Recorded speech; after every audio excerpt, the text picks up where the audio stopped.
Coucou les amis, je vous ai promis de vous faire une vidéo pour établir un certain nombre de vérités. Je vais essayer de faire court et efficace, mais ça va pas être évident parce qu'il y a un certain nombre de sujets à évoquer. D'abord, je voudrais vous dire merci parce que vous m'envoyez beaucoup de messages de soutien et d'amour et ça me touche beaucoup. Moi, j'apprends à ma fille à ne jamais baisser la tête, donc je suis pas prête à le faire. Pas prête à accepter l'inacceptable, pas prête à accepter l'injustice. Je suis victime, comme vous le savez, de l'extrême droite depuis septembre 2018. Cette extrême droite qui s'acharne sur les réseaux sociaux, au sein de mon entreprise, j'ai déjà perdu beaucoup, aussi bien professionnellement que personnellement. Et en fait, vu que j'ai toujours pas cédé, il s'acharne encore un peu plus. Et ça a été le cas notamment après la diffusion de compléments d'enquête ce week-end, où Thierry Ardisson a décidé de transmettre une partie d'une information à son ami Jean-Marc Morandini pour dire qu'il avait gagné un procès contre moi. Alors non, je vous rassure parce que vous avez été nombreux à être inquiets, il a perdu 75% de son procès. En fait, il m'a attaqué non pas par rapport à l'histoire des prénoms que j'avais subi dans son émission suite à un montage fallacieux, mais en fait, il m'a attaqué sur des phrases que j'avais dites dans le livre. Et en fait, c'est des faits que j'ai rapportés. La diffamation, je rappelle quand même en préambule, c'est pas un mensonge, c'est quelque chose qu'on n'a pas forcément prouvé. Il disait, intéressant, mais il disait qu'en fait, moi, je disais dans le livre qu'il avait appelé tout Paris pour que je ne travaille plus. Il a attaqué, il s'est fait débouter.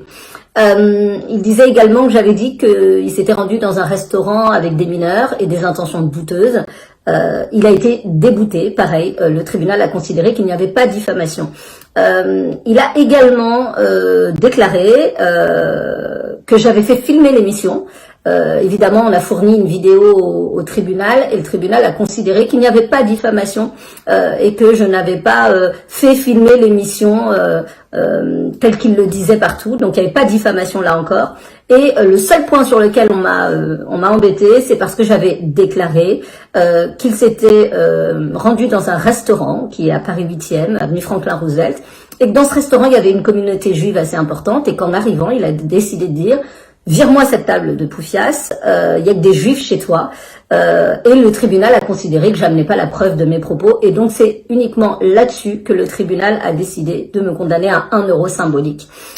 Voilà, donc il a un peu arrangé la vérité en expliquant à son avantage qu'il avait gagné un procès qu'il n'a réellement pas gagné. Il a perdu 75% de son procès et ça, c'est une stricte vérité. Je vais vous montrer ce soir des images, je vais vous montrer des choses qui peuvent choquer certaines personnes, mais en fait, suite à l'altercation que j'ai eue avec Éric Zemmour sur le plateau de Thierry Ardisson, dans les coulisses, j'ai eu un échange extrêmement houleux et violent où on banalise encore une fois le racisme, où on explique que je suis une pleureuse, la victime est toujours une pleureuse, n'oubliez pas, c'est un peu la stratégie de celui qui ne veut pas qu'on connaisse la vérité. Et vous allez voir les images, je vais vous les montrer, elles parlent d'elles-mêmes.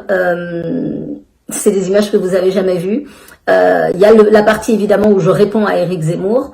Ils vont tout faire pour les faire supprimer après de mes comptes comme ils ont l'habitude. Mais il y a surtout une partie qui a été filmée dans les coulisses. Et contrairement à ce que dit partout dans la presse Thierry Ardisson, elle banalise le racisme, elle banalise le ressenti de la personne qui vient de se faire insulter. Tout ça sous les ricanements de Gilles William Goldnadel. La personne à qui je demande de prendre ses responsabilités et de dire ses 4 vérités à Thierry Ardisson, c'est Stéphane Simon. Stéphane Simon qui a créé ce média La France Libre avec Gilles William Goldnadel et qui est un média dont vous connaissez les opinions. Alors, juste un truc, c'est que ce que je veux dire, c'est que je me suis opposée plusieurs fois dans cette émission, un peu seule contre tous. Le jour où, par exemple, l'animateur m'a expliqué que les races supérieures devaient aider les races inférieures, que c'était pas lui qui le disait, c'était Léon Blum, mais que je ne savais pas qui était Léon Blum parce que je ne lisais pas le livre. Il s'est trompé.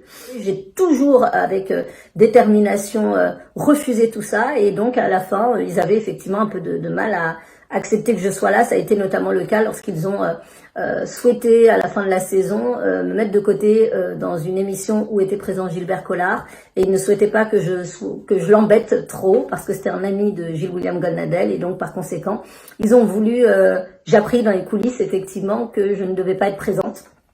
Et ils ont décidé finalement, pour éviter la censure, d'accepter que je puisse apporter une certaine contradiction pour éviter que ça devienne de la propagande. Donc voilà, bref.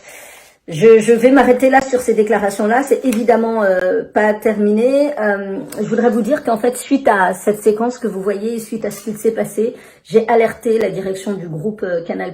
J'ai écrit à mes dirigeants et je leur ai fait savoir que, notamment quelques jours après, j'ai alerté la direction de Canal+ assez rapidement parce que je sentais que l'ampleur des intimidations qui allaient me tomber dessus. Un soir, je reçois un article qui donne des informations confidentielles uniquement connues de Thierry Ardisson et de Stéphane Simon. Cet article est écrit par Raphaël Saint-Ville, qui est un ami de Thierry Ardisson. Il est relayé instantanément sur un média dans lequel officie Gilles-William Goldnadel et cet article, il émanait donc du Point, dans lequel officiait Franz-Olivier Gisbert. Donc voilà, peut-être coïncidence, en tout cas, c'était assez surprenant. Bref, Thierry Ardisson n'a pas arrêté de dire que j'avais fait filmer ces séquences à son insu, et c'était une façon peut-être de créer le doute autour de moi pour que je ne puisse pas travailler de nouveau dans la profession. Ce qui est sûr, c'est que la séquence que vous venez de voir a été filmée par un proche de Thierry Ardisson qui était écœuré de ce qui venait de se passer. Et surtout, en fait, ça ne peut pas être ma maquilleuse qui n'était jamais là au débriefing. Et ça, c'est une réalité que vous connaissez tous dans l'équipe des Terriens. Voilà, donc je vous ai dit plein de choses et je terminerai simplement sur le fait que je garde un certain nombre d'éléments pour les procédures qui sont en cours, que je continuerai à me battre parce que je refuse ce type de comportement et d'attitude. Demain, c'est le 9 novembre. Le jour de la mort de Gaulle, et il envisage, une personne envisage d'annoncer sa candidature et de représenter le parti de la haine et du rejet en France. Moi, j'ai rien à vous dire. Je n'ai pas à vous dire de voter pour un tel ou pour un tel. En revanche, j'aimerais bien que nous puissions être, non pas contre, mais pour le partage, pour le respect, pour l'ouverture d'esprit, pour arrêter de stigmatiser une partie de la population, pour arrêter de montrer cette image honteuse de la France à l'international, pour cette France silencieuse. Il est temps qu'on prenne tous la parole parce qu'en fait, on a tous de l'influence à partir du moment où on parle aussi ensemble. Et aujourd'hui, on laisse le terrain à des personnes porteuses de haine qui décident de délivrer leur message au nom de nous tous. Et ne serait-ce que pour nos enfants, parce qu'à mon avis, aucun parent n'a envie de voir ses enfants grandir et évoluer dans un milieu de haine comme celui qu'on est en train de montrer aujourd'hui, de rejet de l'autre. Je pense qu'il est hyper important qu'on se mobilise dès demain et qu'on montre on n'est pas cette France qu'ils essayent de faire passer à l'international. Donc je vous ai mis le hashtag sous la vidéo. Il faut que ça devienne viral, il faut qu'on le relaye, il faut qu'on dise tous que nous, notre France, elle ressemble à autre chose. Si on respecte notre pays, en tout cas, on se doit de parler, de dire les choses. Moi, je suis un petit exemple de ce qui peut être vécu quand on a décidé de vous rejeter.